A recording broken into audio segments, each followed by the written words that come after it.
হচ্ছে খাবার vitamin D সমৃদ্ধ, ই সমৃদ্ধ, কে সমৃদ্ধ।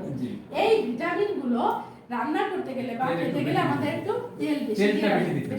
তারপরে আহামরি বেশি না, তার মানে লাল শাক আপনি যখন রান্না করবেন তেলটা কিন্তু তেলের বেশি দিতে হবে, আহামরি বেশি না।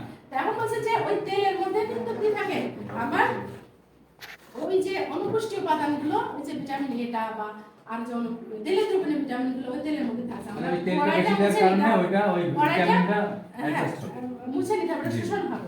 এখন বলছে যে এটা কিন্তু মাছ মাংসে কিন্তু অলরেডি মাংসের মধ্যে কিন্তু বিভিন্ন ধরনের স্তরে স্তরে তেল থাকে, এই জন্য মাছ মাংসে একটু তেল কম দিতে হবে, দিয়ে রান্না করতে হবে। তারপরে বলছে যে আমরা যখন মাছ সাধারণত মাছের ক্ষেত্রে আমাদের জাল করে মাছ খাওয়া সবচেয়ে ভালো, যে আমরা সাধারণত ভেজে ফেলি, একেবারে লাল কড়া তেলে ভেজে লাল তেলে মানে টেস্টি করে, টেস্টি তেল বেশি পুরানো যাবে না। আমরা তেল যদি বা পুরা তেলে কিন্তু বিভিন্ন ধরনের ক্যান্সার সৃষ্টিকারী জীবাণু তৈরি হয়। হ্যাঁ, পুরা তেলে, যেটা আমাদের শরীরের জন্য কার্সিনোজেনিক, আমাদের ক্যান্সার সৃষ্টি করে।